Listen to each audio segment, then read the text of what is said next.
And we're back. It is the Ultimate Fan Chat. We're back. It's just two men deep again. It's myself, Kris, and Handsome Dan Park. And we're going to be here talking about UFC 230. The double champ returns. I'm bloody excited about that. About yourself, Mr. Dan Park. I'm very excited. I always watch DC fight. I love the guy, but I'm hoping he gets stopped. Oh, man, you're going straight to the end. Straight to the end. Oh. I don't think he'll get stopped, but I'm hoping he gets stopped. Really? Yes. Oh. Yes. But it's Daniel Cormier. Why would you want? I guess. But Derrick Lewis is he's just a funny guy. Yes. 100%. The shitstorm would be hilarious. Imagine Derrick Lewis and Stipe fighting. You reckon Stipe would want the rematch against Cormier even still after? Nah, he'd go for the belt straight away. Any small man would. And he takes it against Derrick Lewis. So yeah, it's a scary fight though, this Daniel Cormier fight. It's a scary fight for Daniel Cormier in the fact that he literally cannot get hit.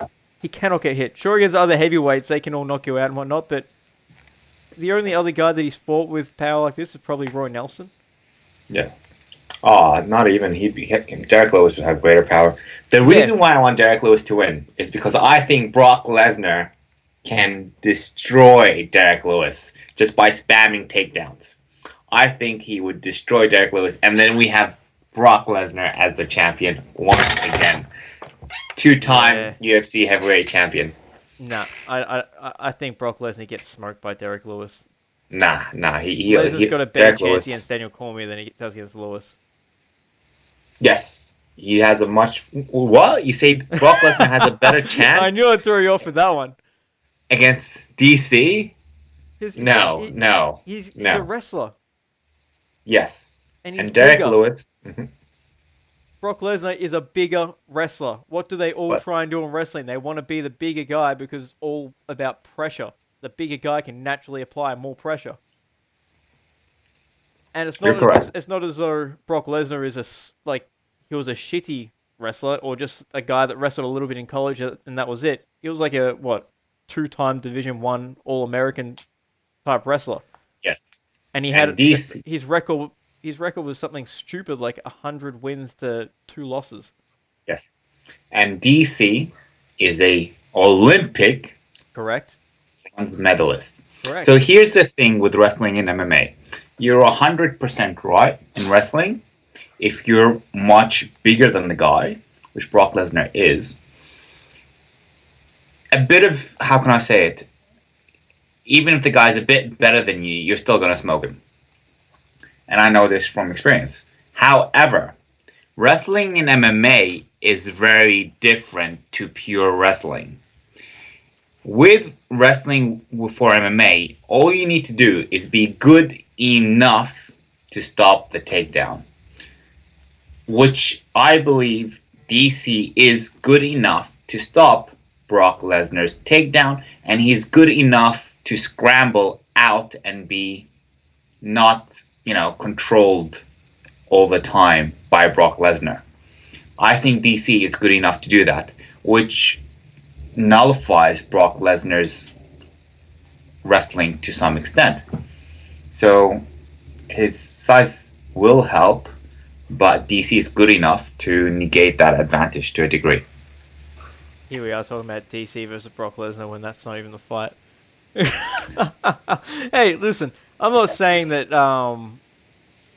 Daniel Cormier is not going to be able to wrestle or out-wrestle Brock Lesnar. I'm just saying Brock Lesnar's got a better chance of going up against a smaller wrestler than going up against a behemoth like Derrick Lewis, who, despite the fact that he acts as though, oh no, I'm hurt all the time, or oh, I'm getting really, really tired, even though it's halfway through the first round, and then he looks the exact same in the 4th round, because I've seen him go to the 4th round and look extraordinarily shit for the first 3 rounds, and then knock a guy out. So he plays possum a lot. He plays this whole, I only train 30 minutes a day, 4 days a week.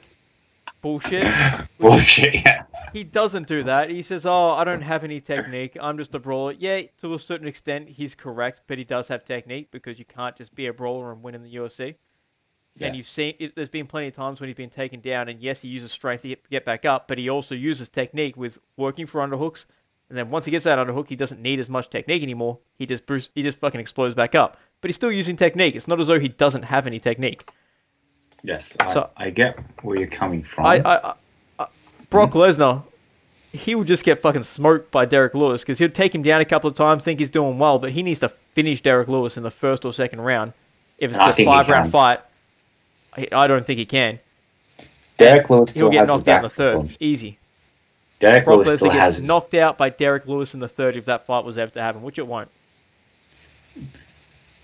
I think that Brock Lesnar has a better chance against Derrick Lewis. I think he takes him down, he controls him, he keeps him down. That's what I think. Y'all be underestimating Derrick Lewis's takedowns, motherfuckers. But going back to what you were saying before about Derrick Lewis losing like the entire fight, his last fight, and I put in $100 on Volkov. Yeah, you idiot! I told you it was going to be Derrick Lewis, and you're like, nah, bro. All Volkov has to do is not get hit. What? In a fight, in a 15-minute fight, all he has to do is not get hit. Motherfucker, he's gonna get hit. And he did! For the first to fourth round, I had the biggest, grin. I'm going, fuck, I should have put in more money. Stiffy. You had a throbbing stiffy. Yes, I did. The fifth round comes in, and then I start feeling that spring. I see Derrick Lewis just changes his movement. He has a bit of spring 2 steps, and I'm going, fuck, he's looking for the knockout. I'm looking, fuck, please don't get knocked out. 30 seconds remaining, I'm going, please, God, everything will be alright. Fucking eats the right hand, and down he goes. Yeah. Yeah, it was amazing. It was, and hey, the entire fight, you saw Derrick Lewis throwing these bullshit, like, overhand rights. He was throwing really slow that, yeah, sure, if they hit, they probably would have hurt, but he wasn't... It didn't seem as though he was trying to knock him out with these big overhand rights. He was just throwing them really sloppy and slow.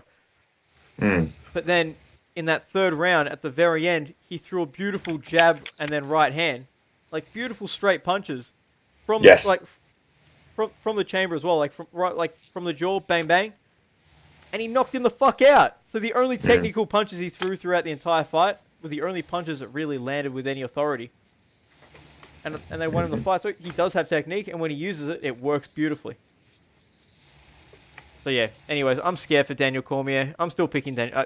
Like everyone making picks for this fight, everyone's going to pick Daniel Cormier. Because you're silly if you don't. But that doesn't mean that Derrick Lewis is some ridiculous underdog. He can easily win. Yes. What are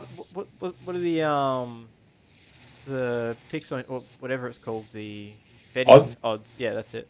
So if you put $1 on DC, you get $1.13 back. If you put $1 on Derrick Lewis, you get 6 back. Wow, so that's what, a 1 to 6 underdog? Yeah. Woo! Woo! If you were ever to put $100 on any fight, this is the fight to do it, motherfucker. Why do you do it? Why do you do it? Yes, please do it. Nah, DC has many ways of finishing Derrick Lewis. Derrick Lewis doesn't have much. Derrick Lewis has one way of finishing every fight, and he's finished 9 of his past 10 fights like that. No, 8 of his past 10 fights like that. One of them was... Speaking of DC, have you seen how he looks lately? He looks old. Like he looks like he's aged. He has, man. If you go back and watch his Stipe fight and then watch his previous heavyweight fights, he looks slower. A lot slower. And he's against other heavyweights, like against like Roy Nelson, Frank Mir, especially against Josh Barnett, he moved around so quick, like really, a lot really of spring. 100%. But yeah, he's definitely slowed down a lot, which is another concern for me because Derrick Lewis, he's slow, but he has really fast explosions and really weird kicks as well. He throws, I don't know, interesting kicks. Dude, Derrick Lewis is a funny one. Because the guy looks tired as fuck, like you were saying. I don't think he was playing possum against Mark Hunt. The guy's fucking tired, like heaving, and like he looks like he's dying. And then he fucking throws a flying knee. And I'm going, what the fuck are you doing, man? You're a heavyweight. Why are you throwing a flying knee for? He did that against Francis Ngannou as well. Like he throws like no punches, and then he throws this big like Taekwondo style like scissor kick type of thing. Like throws the right roundhouse up, and then jumps off and throws the left roundhouse up. Yeah. It's like, what are you doing? You're nowhere near him to land that. Are you just trying to look cool? Hoping that Ronda Rousey's in the crowd or some shit? What are you Oh doing, man. mate? Oh, he's hilarious. Oh, well, yeah, no, that's a good fight. Um, Oh yeah. I think we're both picking Daniel Cormier to win that. Like, if, Yeah. yeah, like it's. I want to make the controversial pick and be like, yeah, Derrick Lewis, he's definitely gonna land that punch. No, I did that last time and I got lucky with it, so I'm gonna go with the smart pick this time. All right, now let's move on to the middleweight tournament because that's pretty much what we got now. Middleweight tournament. Interesting. Go on. Look, there's four fights all at middleweight. You got Chris Weidman, Jacare Right. Souza, David Branch, Jared Cannonier with at his first fight at middleweight, so that should be interesting. May not even make the weight because he's had to cut down 2 weeks earlier than he was originally planning to cut the weight. So what was he fighting before? Sorry, What was he fighting at before? I can't remember who he was fighting before. No, he fought Dominic Reyes. Well, that's light heavyweight. Yeah, he was previously a light heavyweight. Now he's dropping down to middleweight, which he hasn't done before. Oh, middleweight. Got you. Okay, sorry. It's his first fight at middleweight, and he originally had a fight planned for 2 weeks' time from now. And they pulled him off that card and put him here instead. So it's a bit of a risky thing to do. Hopefully, it makes the weight because obviously that weight cut, it's all down to like they time that shit perfectly. So you're on the like, yeah, bring it forward 2 weeks. That seems very difficult. Anyways, you got another middleweight fight with Carl Robinson and Jack Marshman, who I don't know either of these guys, but I'm sure they're good. They're on the main card. That's probably just the relaxation fight before the big three after that. Mm-hmm. Then we've got Derek Brunson versus Danny Nong Pride, Israel Adesanya. So a bit of inside joke. One of our No inside coaches, joke. This is legit. our morning coach for Brazilian Jiu-Jitsu, he's a bit of a troll. So he was like, you know what? We support the Australian. We wish him all the best. And then a lot of people are going, oh, he's a Kiwi. It's like, nah, man, I went to school with him from Dandenong, and shit like that. Which is kind of funny. Yeah, pretty funny. All right, so let's kick this middleweight tournament off. We'll start from the Weidman Jacare fight. This fight for me, I feel bad for Rocco because he really needs something to get his career like going again. But I'm glad that he is not in this fight anymore. I'm not glad that he got injured. I really wish the best for him because, well, he's a great fighter. I want him to get back into it. But this fight, Chris Weidman, Jacare Souza, I wish they had a full camp for it, but I'm just so glad we're finally getting to see this fight. Because this is the fight that I've wanted for a long time. Interesting. Because we've got two, like, really good grapplers. You got Chris Weidman, who, he's a really dominant wrestler, and he's got legit Brazilian Jiu-Jitsu skills as well. He's not just one of those, because, like, Daniel Cormier, I say he's a phenomenal wrestler, but his Jiu-Jitsu skills are very... average. Yeah, very average. I agree. When the fight goes to the ground, he's pure wrestler.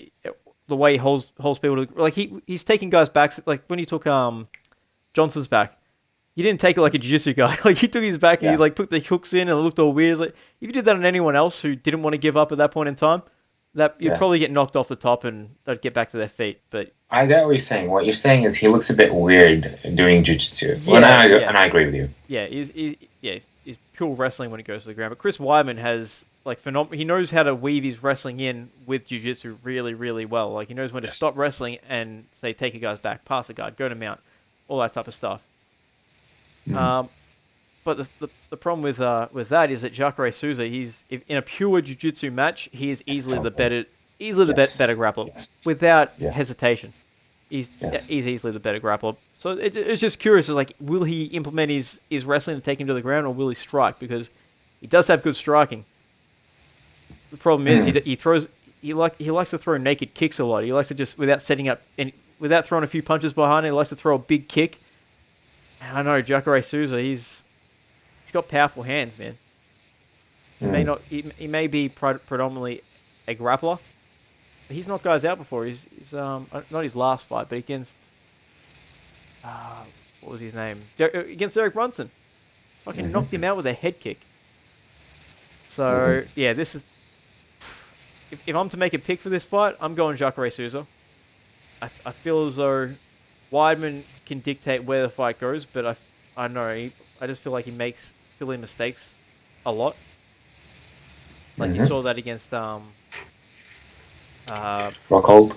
yeah, Rockhold. He threw a fucking spinning wheel kick for God knows what reason against Gegard Mousasi. He kneed him in the face when he was obviously a grounded opponent. No, he got other way kneed. around. Other way. No, sorry. He got My kneed. bad. No, but like he was trying to play the rules a lot in that, and then he lost that battle of trying to play the rules, and then he got all upset about it. I don't know. I've only got that one example, I guess, so that kind of works against me. I'm still picking Jacare Souza though. I get where you're coming from. I feel Weidman takes it, but I completely get where you're coming from because Weidman's game is, he jabs, he set up the hits, goes for the takedown. But as you mentioned before, Souza, in a pure grappling sense, is so much better. He's just so much better than Weidman. And Weidman has gotten tagged and hurt a lot, and it's been brutal and it's been bad. So I completely get where you're coming from, because even if Weidman does take him down, Souza's fine with that. And Souza can, as you mentioned, maybe knock him out or finish it on the ground. He has more avenues to finish the fight.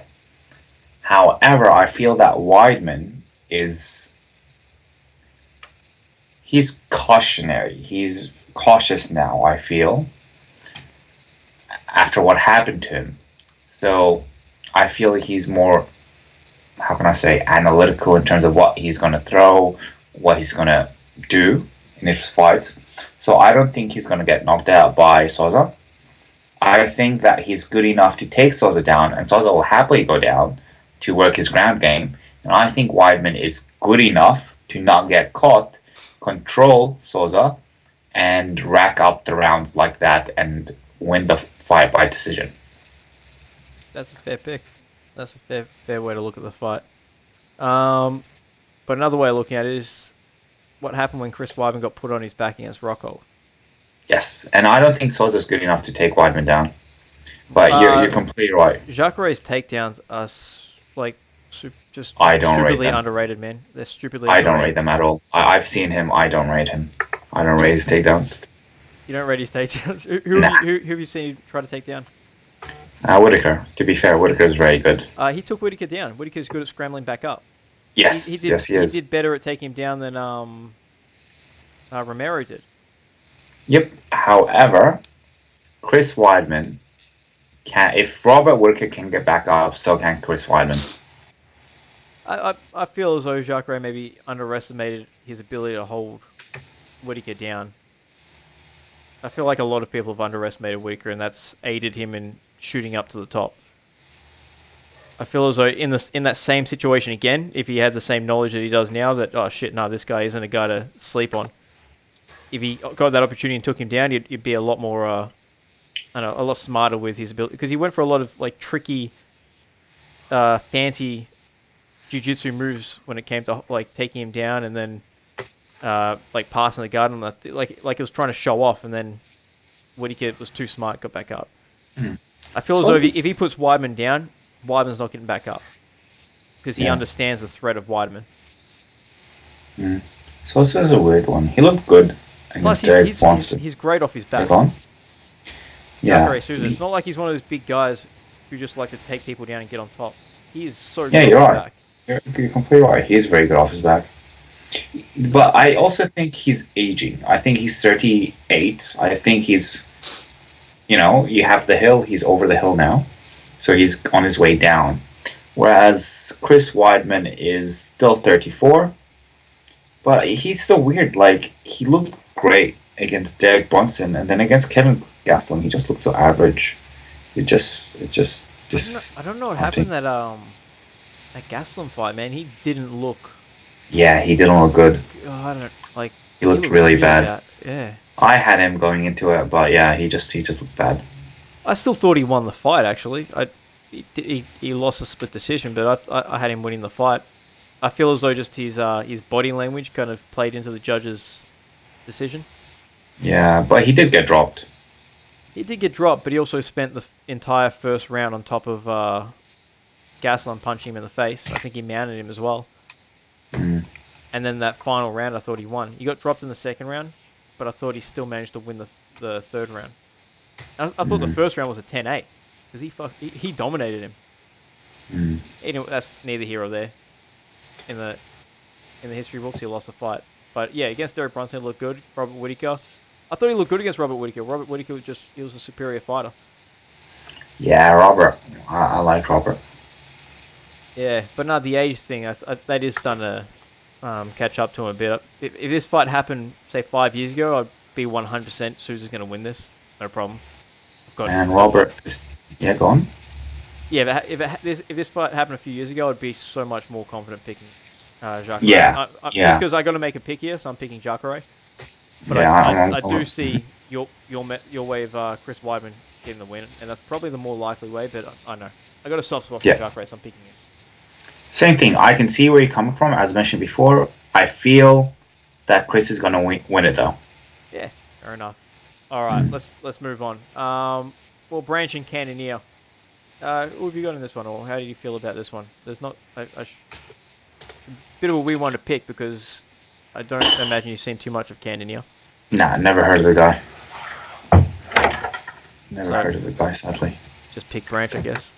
Yeah. Yeah, now Branch is an underrated guy, man. I'm picking him as well.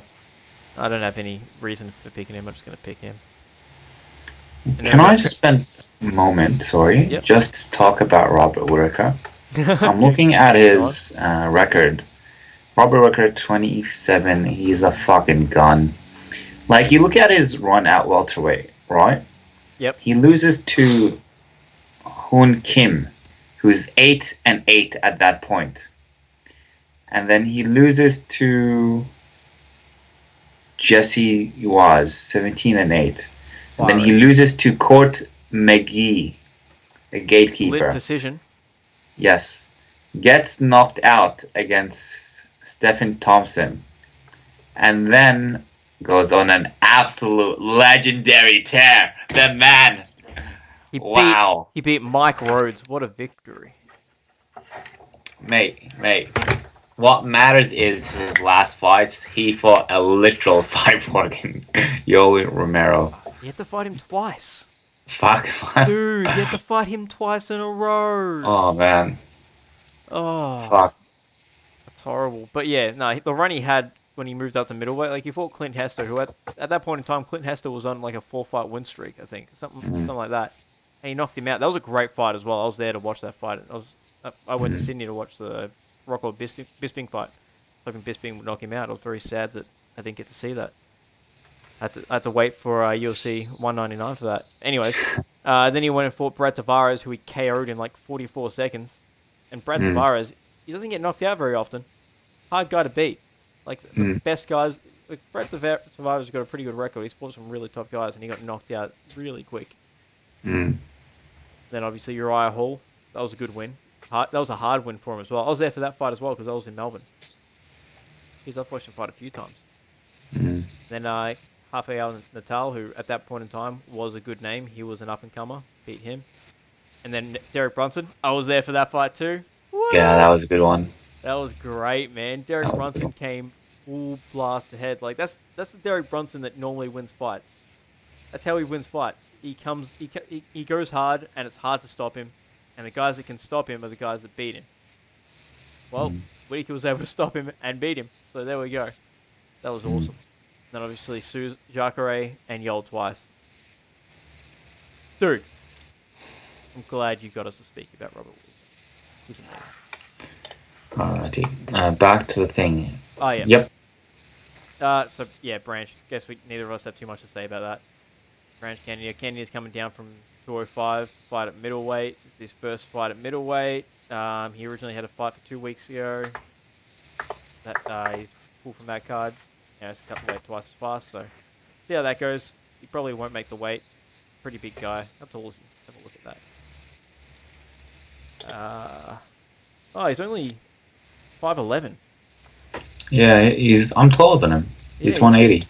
He's a thick dude, but yeah, he's not that tall. So Branch is 185. Probably won't have trouble making the weight. He'll be alright. All right. Yeah, So, Branch was a light heavyweight champ at World Series of Fighting. yeah, he was light heavyweight and middleweight. Champ. Yeah. And Alright. he fought some decent names. He fought Yushin Okami, Jesse Taylor, Paulo Fillo at that point in time was long gone. Vinny Magalhaes doing some great stuff in PFL at the moment. Mm. See his Kimura victories? Jesus, to be able to do that in MMA, he is a stud. Yeah, cool. So both pick and Branch, probably take him down, ground and pound, or submission. I'm gonna say second round. Mm-hmm. My pick. Then we got Carl Robinson, Jack Marshman. I've got nothing to say about them. I know nothing Yeah, about them. same. Let's move on. But let's go to the people's main event. Yeah. Derrick Brunson and Israel Adesanya. Danny Nong Pride. Go. I'm looking forward to that. What is your opinion on that? I think if Israel can survive the initial onslaught, he's just a better fighter. He's just a better striker all up. Can he stop the takedowns? He did against Brad Tavares. Yes, he can. So, yeah, I got Israel. Israel by KO. Man, Derrick Brunson doesn't know how to tuck that chin. Yeah, he fucking goes like this, and it's ridiculous. Oh. Adesanya's been talking about that so much, and he's so right. If he comes like Adesanya with his neck up like that, oof, good night. And it's going to look nasty as well. It's going to, like, that'll be a highlight reel. I know, of all highlight reels, that knockout. But if Derrick Brunson can take him down, I mean, I got to look up his record. Who did he fight where he struggled against the wrestling a little bit? What's his name? It was Melvin Vittori. He won that bit by a split decision, but he won the fight. He won 2 rounds to 1, but I think in the second round or something, he got taken down and he couldn't do anything with it. Like, he couldn't get back up. And Tavares, that was a great fight. So if that guy can do it, Tavares never really tried to take him down. Tavares does have wrestling and he has good wrestling, but he never really committed to any takedowns. He kind of dropped it, but he was kind of flustered by the striking a bit. So we never truly got to see how he'd go up against Tavares if he tried to take him down properly. So yeah, honestly, I think this is a wrestler versus striker match. If Brunson decides to implement his wrestling the way he should, and I think he will, yeah, this fight can realistically go either way. Is Adesanya the favorite? Yeah. By how much?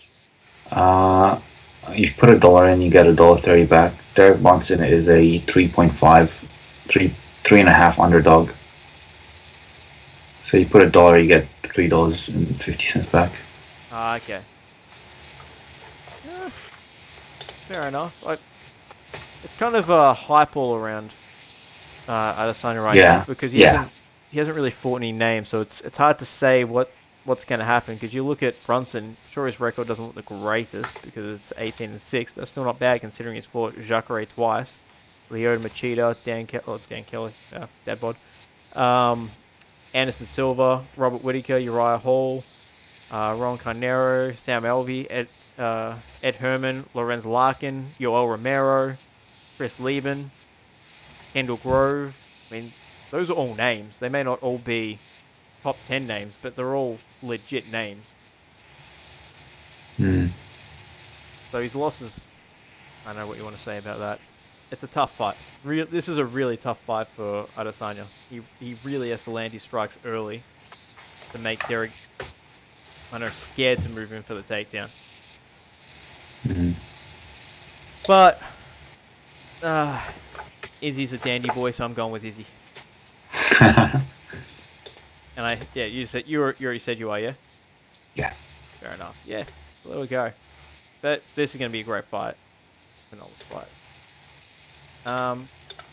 Moving on. Let's go to the prelim cards because we've got Jason Knight coming back. I have no idea who the guy is that he's fighting, but I love Jason Knight. Have you seen Jason Knight fight? Yeah, I have. What do you think of him? Jason. He's good. I like him. Yeah, no, he's got great grappling. When he can get, like, either if someone takes him down, he's got good grappling off his back and he's good on top. So I hope he wins. He's been on a bit of a tough streak. He got knocked out against Ricardo Lamas. So and then he fought someone after that who didn't really have a name, and he lost to him as well. So I feel like he lost a bit of confidence in that knockout. Hopefully he gets it back in this fight. Then we got the women's flyweight, Sajara Eubanks or Serge. Some people call her Sarge. Sajara. I'm not sure how to pronounce her first name. Eubanks. It's Roxanne Modafferi. This is a rematch from the TV show. And what happened? Well, Sajara beat her pretty handily when it was in the striking realm. Beat her when it was taken to the ground. Beat Roxanne. So. And that wasn't that long ago. Sure. Let me have a look. It was probably about 2 years ago. No, it was last year, November. Then why would they do the rematch? Because it was on a TV show. And plus, Roxanne Modafferi, she's got, she's not on a win streak. She beat Barb Honchak, who is a bit of a name in the underground women's MMA circuit. So that was a big win for her. So I guess she gets the opportunity to, and that was a chick she lost to about 5 years prior. Man, you can tell the depth isn't there if they're doing a rematch. Well, was a year ago. I know Roxanne, she may be old, because she's been around for a long time. She's got 36 fights. She improves, man. She's been improving a lot. Still think she's probably going to lose, because Sajara's just an absolute beast. Huge for the division. She's this thick chick who just has powerful strikes, and she's actually got credentials as a black belt in Brazilian Jiu-Jitsu. She's not just someone that's got a black belt because someone decided, oh, you do MMA, you do it really well, here you go, have a black belt. She actually came from Jiu-Jitsu, from the Jiu-Jitsu world, winning a lot of competitions into MMA. So I see her winning. We've got Ben Saunders, who's always good. Hopefully he can get a win and maybe an omoplata, because he's pulled off a few of them and I love omoplatas. So that would be fun. We got Lando Venata making a return. That's on the Fight Pass prelims against Matt Favola. So Lando Venata's always good. Hopefully he can get a win, because he's only had one win in the UFC. Really? That's interesting. Yeah, you'd think he would have had a lot more. But he's only fought like the best. Well, not the best, but he's fought really good guys in Tony Ferguson, John McDessie, David Tamor, Bobby Green, and Ricard Close. Yeah, I rate David Tamor. I like him. Yeah, no, he's surprisingly good. I didn't expect him to be that good, but he easily outstruck Venata. I got Brian Callagher coming back. He recently lost to that, not Hands of Stone, but that, his name. John Lineker. Got knocked out by John Lineker, like 90% of the people that fight John Lineker. Prior to that, he beat Kenan Barao, so he was on he had a bit of hype behind him. Anyway, so that's the card. That's the card. That's the card. That's this weekend, so I'm pretty excited for it. Should be fun. Pretty good. Man, this card is like, it originally had Nate Diaz and Dustin Poirier on it. That would have made it just so good. Oh, that would have been so good. I had Nate. I was ready to put $100 on Nate. Oh. And that would have been such an upset as well, because Nate has no right winning that fight. But yeah, I'd pick him too, just because fuck logic. Yeah, logically, he matches up very well against him. Reach advantage, both stand-up artists. Nate matches up very well against Dustin Poirier. In a 3-round fight, I don't know. In a 5-round fight, maybe. In a 3-round fight, I don't know. I feel like Dustin can, I don't know, just because Dustin has to put a lot. He needs a lot of output to be able to beat Nate Diaz, and I feel like he can only sustain that output for 3 rounds. And he'll be up, and probably 4 rounds. But when he gets to that 5th round, I feel like he'll probably tire, go for a takedown, get choked. And Dustin actually did really good for himself, getting knocked out by Conor and then getting knocked out by Michael Johnson and then coming back very strong. That dude's an fucking hard to do. Warrior, man. Absolute warrior. And his record is just, he's got a stellar record as well. I am impressed by his performance. I love it. Alright, I think that's it, mate. That's it. Oh, we've done pretty well. 35 minutes. Is there anything else you want to talk about? I believe you were talking about like the 165-pound division earlier on. Ideally, what I'd like to see: Habib, GSP, Get back. 165 belt. Ben Askren fights Darren Till because I think he takes that fight, and then that solidifies him as the top three in a welterweight, which then he can leverage that for a title shot against the winner of Habib versus GSP. I would like that. I take Askren over Habib, but I think GSP destroys him. Fair enough. Fair enough. I don't care about this 165 bullshit. I don't.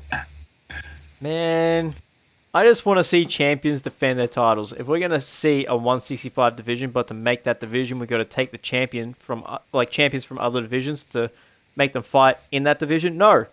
I want to see champions defend their goddamn titles. What happened to the days of like Chuck Liddell defending his title 5 times and Tito Ortiz doing the same thing, and then BJ Penn doing he's still got the record for the most lightweight title defenses, and it's only 3. Mm-hmm. You don't see these guys defend their titles anymore, and that's what I used to love about it. You see like Anderson Silva come like he's way up. It's like, oh my god, this guy is like an MMA god, and the only reason people thought that was because of purely skill. He never talked shit. It was purely because of his skill. Now we're seeing a guy like Conor McGregor, who previously to losing to Khabib, people were calling him the GOAT because he'd won these 2 titles, that he never defended either of them. He never fought in the lightweight division prior. Well, he did outside the UFC, but in the UFC, he'd never fought in the lightweight division prior to fighting Eddie Alvarez, yet he got the title shot and then went away for 2 years. Yep. I get where you're coming from. However, what we're seeing now is a shift in culture from the old Zuffa UFC to the now, I think, WME UFC. And what matters now is cha-ching, exciting money fights that will rake the fan dollars in.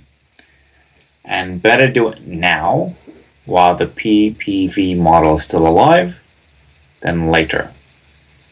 So I completely get where you're coming from, but what we're seeing here is a cultural shift from management top down. Yeah. Had something to say, and then I was looking at my mic and it looked like it wasn't the sound wasn't popping up. I was like, motherfucker, not again. But it is, so it's all good. So I forgot what I was going to say about that. Let me have a quick think. Sorry, what was the point you're trying to make? Say it again. And the point I was trying to make is, I agree with you, there has been a shift, and I believe the shift is because of the change of management. From the Zuffa-led UFC, which was, the owners were fans of the sport, they, want to legitimize it, they want to see, how can I say this, the best of the best, they want to have the best talents, etc. Now, under WME, it's all about exciting money fights that can rake in the money from casual fans and just milk the cash cow. Yeah, I agree with that. That's 100%, but that doesn't make what I'm watching feel any...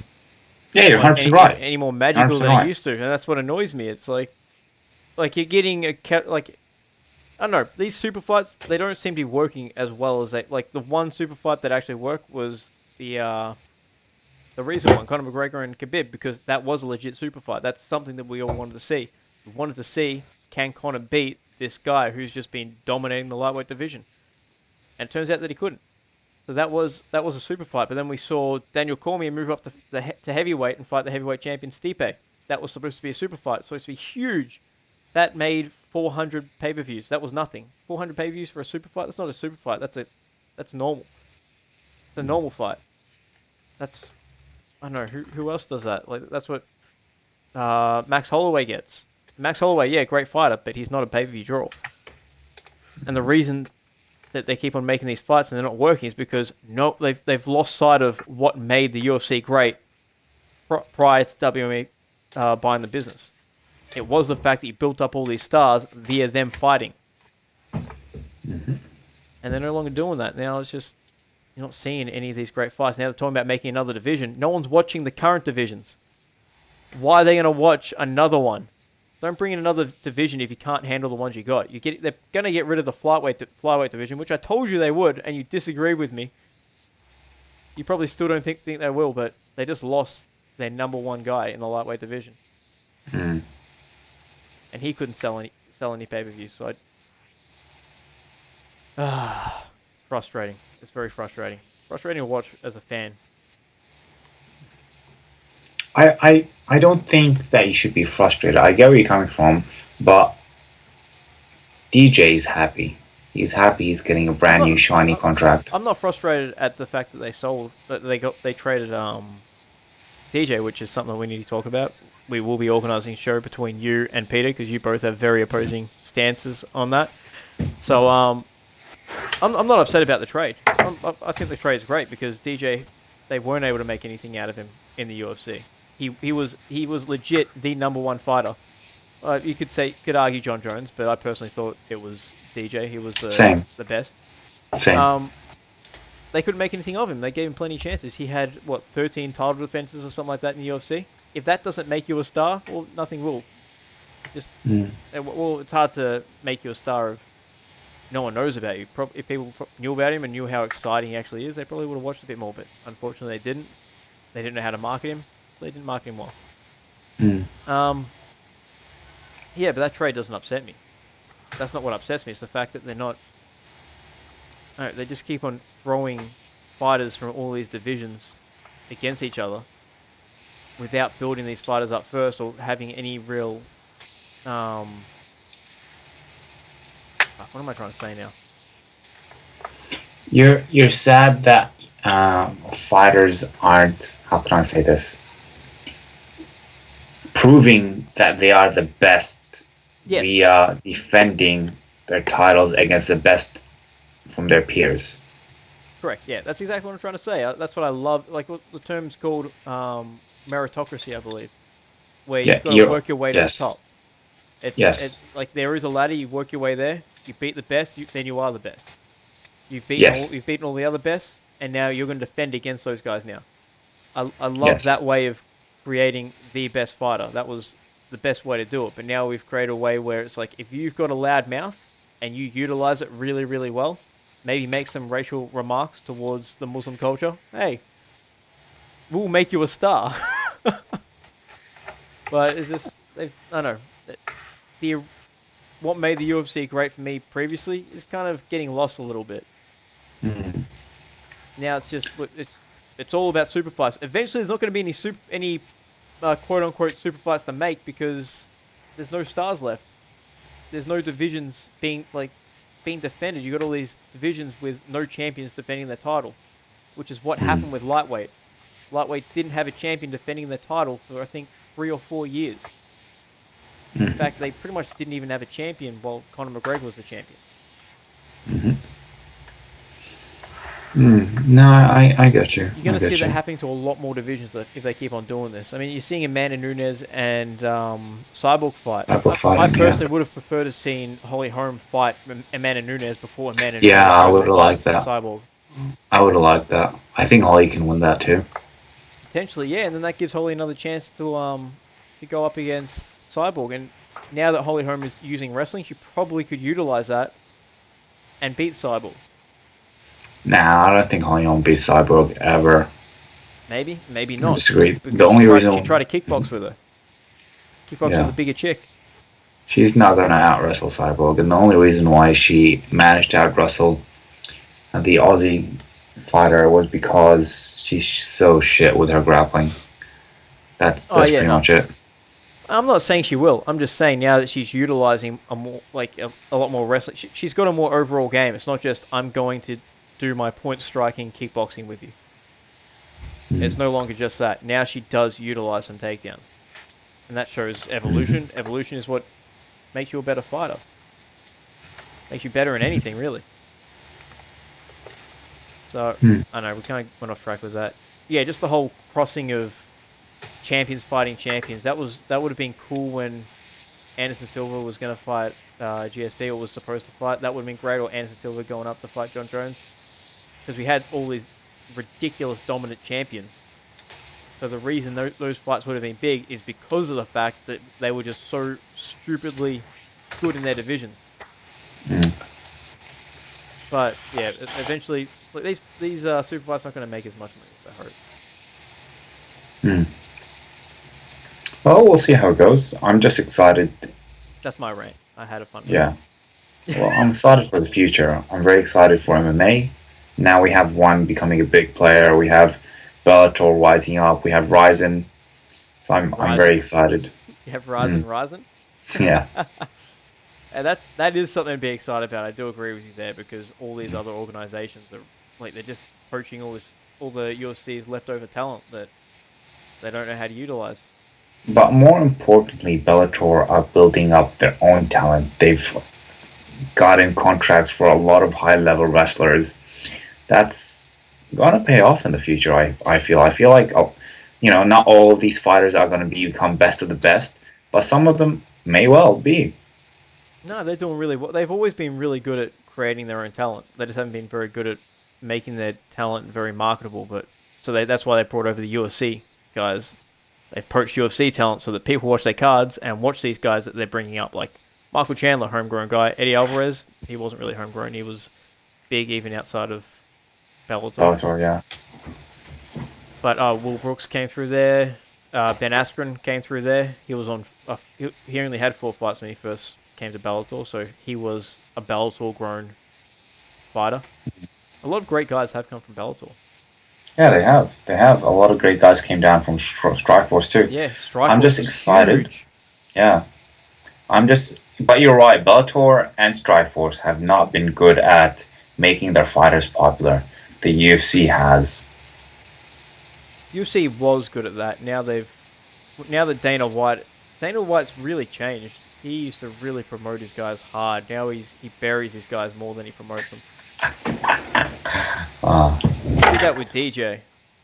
He buried him when he was talking about the TJ fight.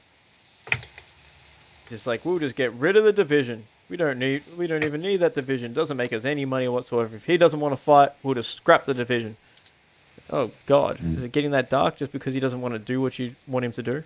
He wants to keep on defending his title, like a lot of us fans would love him to continue doing. I would have hated to see the TJ fight. I would have loved it. I disagree with you. I wanted to see that fight so bad. You only want to see that fight because you just want to see DJ get beat up, because that's what would happen. No, I don't think so. I don't think DJ would get beat up, but I think TJ is fantastic. I think TJ can win it, but I think DJ can also win it. I think it would have been an amazing fight to watch. DJ is the best guy at fighting guys his own size. If he's fighting bigger guys, he's not so good anymore. He can still beat a lot of the guys at bantamweight, but when it comes to the best at bantamweight, he's not going to beat them. Got beat by Dominic Cruz. Dominic Cruz beat TJ. Hashtag Dominic MMA Cruz man. also beat that TJ. Doesn't even make sense. Dominic Cruz also beat TJ. That's what I said. Yeah. Oh well. I'm just sick of these divisions that don't have champions defending him. That's why I love Max Holloway. He defends his title. Also, Tyron Woodley, man. Tyron Woodley defends his title. Sorry? Once the money fights, yeah, Tyron Woodley does too. Title. Yeah, that's because the UFC isn't stupid enough to be like, yeah, we'll give you money fights even though it's not going to make any money yet. We're going to be paying you a lot of money. I like Tyron. I love Tyron. I absolutely love him. He's great. Just, he's not a draw. Anyways, we'll call it a day. How about we do that? Do you want to say anything to anyone that may or may not watch? Just thanks for watching, mate, and hope you enjoy it. We're just having a bit of fun, so thank you. Also, Gary Tonin fighting in November. Fuck, in a week. You love your one. Wait, he's fighting in one, yeah? Yeah, he's fighting one. He's fighting against a Can who's 4-2. Some Korean guy. He should be fighting Cans, though. Can crushing. Yeah. That's our thing. Yeah, Can crushing. That's our thing, man. Yep. CCs. Oh, Gary love my Tonin. CCs. Alright, anyways, let's end this. Unless you want to talk more about Gary Tonin. Just I think I want to watch that fight, mate. Mate, who doesn't? Everyone loves Gary Tonin. Rocks up with Yeah. that sexy Mo. Oh, Mo, you going to do Movember? Nah. You're not. I'm going to shave all these lovely, lovely, dirty beard hairs off my face, and I'm going to leave the Mo, so I'm going to smash out a good Movember. That's my plan. Nice. I'm going to try and set up a page so that I can get people donating for it, because for a good cause, all that type of stuff, for prostate cancer, men's suicide, mental health, all that type of stuff, so it's good. Good. Beautiful. I'll promote some of that. Also, if you like what you hear, like, share, subscribe. Obviously on YouTube, because I assume that's where you're watching us, because we can't watch it anywhere else. Well, we can watch it on Twitch. I'll load it up on that. We're also on Instagram, Twitter, Facebook, and yeah, that's about it. If anyone lives around the southeast suburbs in Victoria, come train at Scammer in Narre Warren. And if anyone wants Pet Doors Australia, I think that's the name. Yeah. Great work. Wait, type it up and get the number and all that type of stuff. Oh, I think it's Australian Pet Doors. Australian Pet Doors. And also, if you ever need your car repaired after a crash, great panel beaters at Vesper Drive, Narre Warren. Vesper Village Smash Repairs. That's the one. What up? AussiePetDoors.com.au. There we go. Yep. Done. Thank you. All right. Thank you again. Now listen to our lovely music. Peace.